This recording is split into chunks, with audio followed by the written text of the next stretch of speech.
नमस्कार, अपना बिहार में स्वागत है आपका। मैं हूं आपके साथ सिरांधा। मिशन 2019 के मिशन में जुटे पीएम मोदी ने बिहार में चुनावी अभियान का आज आगाज कर दिया। पीएम मोदी सबसे पहले जमुई के खैरा में चुनावी रैली को संबोधित करते नजर आए। पीएम ने एलजेपी संसदीय बोर्ड के अध्यक्ष और एनडीए के कैंडिडेट चिराग पासवान के लिए वोट की अपील यहां पर की। पीएम मोदी ने 5 साल में रहे अधूरे कामों को पूरा करने के लिए लोगों से वक्त मांगा। साथ ही इस दौरान विरोधियों पर भी जमकर बरसे। जमुई के बाद पीएम मोदी ने गया के गांधी मैदान में भी हुंकार भरी। पीएम मोदी ने गया से एनडीए प्रत्याशी विजय मांझी के पक्ष में प्रचार किया। साथ ही एनडीए के पक्ष में जमकर वोटिंग की अपील भी की। भीषण गर्मी में भी पीएम मोदी को सुनने के लिए समर्थकों का हुजूम यहां पर देखने को मिला। गया में पीएम मोदी के विदेशी प्रशंसक भी पहुंचे। गया और जमुई में लोकसभा चुनाव के पहले चरण में 11 अप्रैल को वोटिंग होनी है।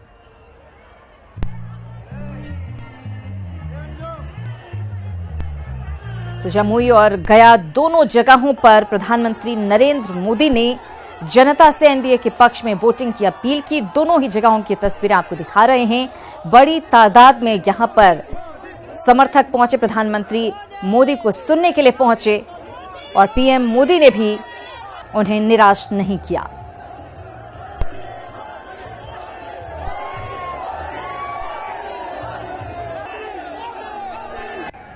ऐसी जगह पर 7 जुलाई 2013 को क्या हुआ था?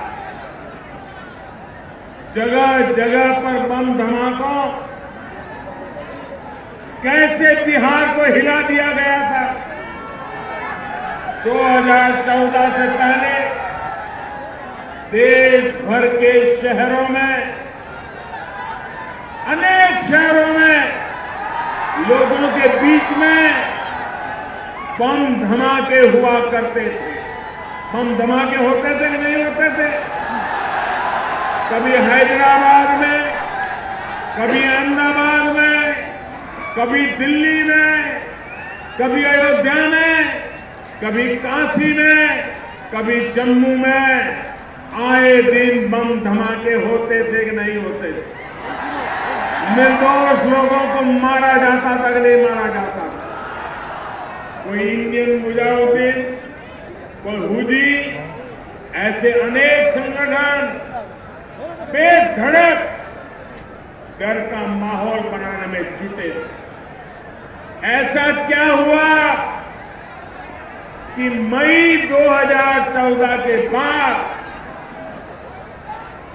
मुजाहिदीन, हुजी सभी पस्त पड़ गए।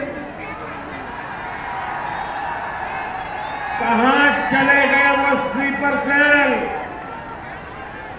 पुलिस वही, इंटेलिजेंस एजेंसियां वही, सूचना के तंत्र वही, उनका सामर्थ्य वही, उनका कौशल वही। तो फिर बदला क्या? विकास का काम हो रहा, आतंकवाद के खिलाफ संघर्ष भी हो रहा, ये सब कुछ हो रहा। और जो कुछ भी आपने बिहार के लिए किया है, मैं इसके लिए आपको हृदय से धन्यवाद देता हूं। मैं आपको बताना चाहता हूं कि बिहार के प्रगति में केंद्र का जो सहयोग हुआ है, ज्यादा बोलने का वक्त नहीं है, लेकिन सिर्फ एक क्षेत्र में, बिहार में सड़क निर्माण के क्षेत्र में 50,000 करोड़ रुपए की सहायता केंद्र सरकार की प्राप्त हुई है माननीय मोदी जी के नेतृत्व में। मैं इसके लिए बधाई देता हूं। और अभी आप जानते हैं, बरौनी रिफाइनरी के क्षमता का विकास और ज्यादा किया गया, वर्धन। और यहां पर जो उर्वरक की फैक्ट्री थी, बंद थी, अब नीम लोपित यूरिया गैस के माध्यम से उसका उत्पादन होगा, उसका भी बाजाबता प्रधानमंत्री जी ने शिलान्यास किया है। किस क्षेत्र की बात करें? पटना में मेट्रो रेल की परियोजना हो, पूरे राज्य में कई जगहों पर एयरपोर्ट के, हवाई अड्डे के निर्माण में और सहयोग, पटना में। तो पीएम मोदी ने चुनावी अभियान की शुरुआत बिहार में कर दी है। इधर चुनावी मौसम में सीएम नीतीश कुमार ने आरजेडी अध्यक्ष लालू प्रसाद पर जेल से सियासत करने के गंभीर आरोप लगाए हैं। न्यूज 18 को दिए अपने इंटरव्यू में नीतीश कुमार ने कहा कि लालू प्रसाद जेल से फोन करते हैं। सीएम नीतीश के इस आरोप का उनके बड़े बेटे तेज प्रताप यादव ने खंडन किया है। हालांकि सीएम नीतीश के इस बड़े आरोप पर आने वाले दिनों में बिहार की सियासत गरमा सकती है, क्योंकि मौसम चुनावी है। बड़े भाई पर छोटे भाई का गंभीर आरोप। न्यूज 18 पर नीतीश कुमार का बड़ा बयान। जेल से राजनीति को कंट्रोल करते हैं लालू। जेल मैनुअल का पालन नहीं करते लालू।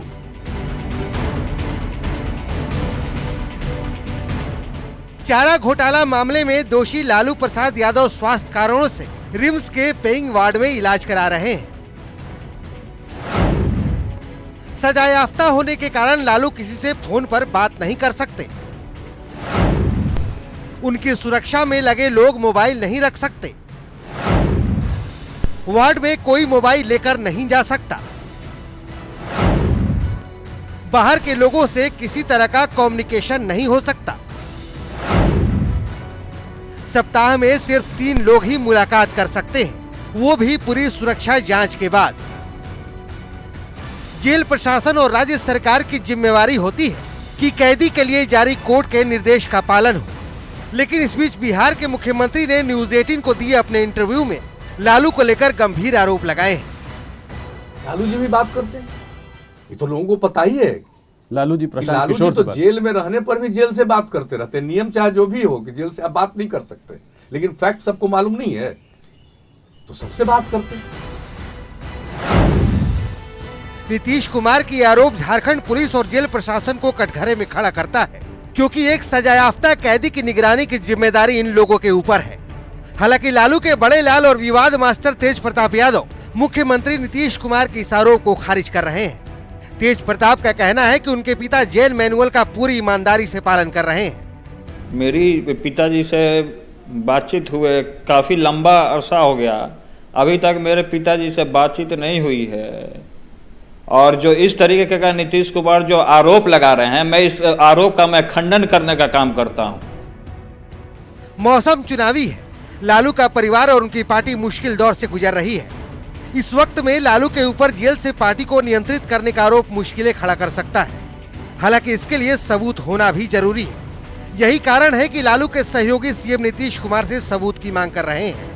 नीतीश कुमार जी को पता कैसे कि जेल में वो फोन का इस्तेमाल करते हैं? जेल मैनुअल में पता है कि फोन किसी को सुविधा मिलता नहीं है। इससे स्पष्ट है कि नीतीश कुमार जी लालू प्रसाद यादव जी को जेल में भी चैन का नींद नहीं सोना देना चाहते। राजनीति में आरोप प्रत्यारोप लगते रहते हैं। जब मौसम चुनावी हो तो उसकी फ्रीक्वेंसी भी बढ़ जाती है। लेकिन लालू पर मुख्यमंत्री नीतीश कुमार ने जो आरोप लगाए हैं वो बेहद गंभीर है। अब देखने वाली बात ये होगी कि झारखंड सरकार इसे कितनी गंभीरता से लेती है। न्यूज 18 के लिए पटना से साकेत कुमार के साथ अमित कुमार सिंह की रिपोर्ट। और नीतीश कुमार की लालू प्रसाद पर जेल से फोन पर बात करने के आरोपों पर तेजस्वी यादव ने भी प्रतिक्रिया दी है। तेजस्वी ने कहा कि नीतीश कुमार को लालू परिवार की इतनी चिंता क्यों है। तेजस्वी ने यह भी कहा कि नीतीश जी लालू प्रसाद से डरे हुए हैं और इसी वजह से इस तरह के आरोप लगा रहे हैं।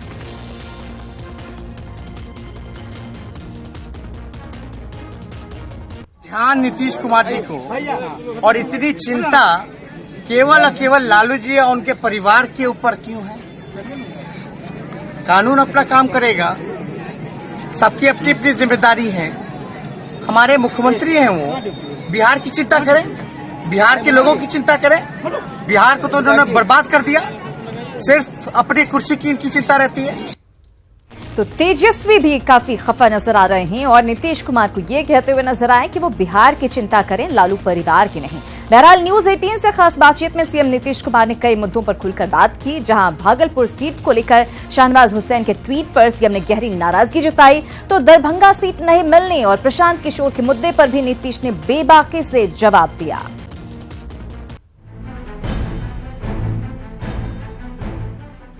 मुख्यमंत्री नीतीश कुमार ने पिछले 4 साल में पहली बार टीवी इंटरव्यू दिया तो न्यूज 18 नेटवर्क को दिया।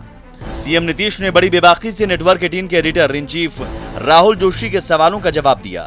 बात भागलपुर सीट की हुई तो सीएम की नाराजगी उभर कर सामने आ गई और उन्होंने बीजेपी से इस मुद्दे पर स्थिति साफ करने की मांग भी की। शाहनवाज के ट्वीट पर नीतीश कुमार ने जैसे ही नाराजगी जाहिर की, उनके पार्टी प्रवक्ताओं ने भी उसी सुर में बोलना शुरू कर दिया है। भारतीय जनता पार्टी ने जो हमें सीटों की लिस्ट सौंपी, उसके हिसाब से गठबंधन हो गया। तो जब सीटों की लिस्ट में भारतीय जनता पार्टी की तरफ से भागलपुर का नाम दिया गया था, तो इसमें हमारी भूमिका कहाँ है? जो शहनवाज जी ने ट्वीट कर दिया कि नीतीश कुमार के कहने पर जदयू को ये सीट चली गई, गलत बात है बिल्कुल। ऐसे तो कितनी ऐसी सीट हैं जिसको हम चाहते थे लेकिन गठबंधन के कारण हम नहीं ले पाए। ऐसी कितनी सीट थी जो बीजेपी चाहती थी लेकिन गठबंधन के कारण वो भी उसने भी छोड़ा। उसके बाद इस तरह की बातें करना कहीं ना कहीं ठीक नहीं है। तो हमने बीजेपी से कह दिया है कि भाई स्थिति स्पष्ट वो करे। इधर सीएम नीतीश के बयान के बाद बिहार बीजेपी के नेता खामोश हैं और सीधे केंद्रीय नेतृत्व के पाले में गेंद डाल रहे हैं। बहुत ऊपर का विषय है, अभी बहुत संज्ञान में नहीं है। जैसा होगा वैसा फिर अभी देखिए क्या, अभी विषय का बहुत ये नहीं है, ऊपर का विषय है और सम्माननीय नेतृत्वगण का ये विषय है। इंटरव्यू में सीएम नीतीश से दरभंगा सीट के बारे में भी सवाल किया गया, जिस पर उन्होंने बेहिचक जवाब दिया। हमने अगर एक सीट के लिए इंसिस्ट किया है बिहार में तो थी दरभंगा की सीट। मैं आपको अंदरूनी बात बताता हूं, क्या हुआ उसमें? नहीं माने, ये अलग बात है। दरभंगा से नीतीश के चहेते संजय झा को टिकट नहीं मिलने पर कांग्रेस अब तंज कस रही है और कह रही है कि नीतीश कुमार ने संजय झा का सिर्फ इस्तेमाल किया। नीतीश कुमार जी 5 साल संजय झा जी का शोषण किए, दरभंगा में खटवाए और सीट जब देने की बात आई तो आसानी से भाजपा को देके काट दिए। तो नीतीश कुमार लेना ही नहीं चाहे सीट दरभंगा का, वो एकदम बोले ना, नीतीश कुमार बार बार कहते हैं कि सवर्णों का वोट हमें मिलता रहा है, अच्छे लोगों का वोट मिलता रहा है, एक भी सीट क्या ब्राह्मण को दे पाए? नहीं दे पाए। और 5 साल उल्टे संजय झा को दरभंगा में खटवाए, मेहनत किए, गांव तो संजय झा गए लेकिन संजय झा को एक टिकट नदारद हो गया। न्यूज 18 के एक्सक्लूसिव इंटरव्यू में सीएम नीतीश ने प्रशांत किशोर के सवाल पर भी बेबाकी से जवाब दिया और कहा कि प्रशांत किशोर को जेडीयू में किनारे नहीं किया गया है, लेकिन पीके को किसी तरह का भ्रम हो तो ये अलग बात है। प्रशांत किशोर की इज्जत है, हमारे पार्टी में भी इज्जत का भाव है, ऐसा कुछ नहीं है, लेकिन उनके मन में अगर कोई भ्रम हो तो एक अलग विषय। न्यूज 18 के एक्सक्लूसिव इंटरव्यू में नीतीश कुमार ने और भी कई मुद्दों पर खुलकर बात की है। ये पूरा इंटरव्यू आप जल्द ही देख पाएंगे। Bureau report, news 18।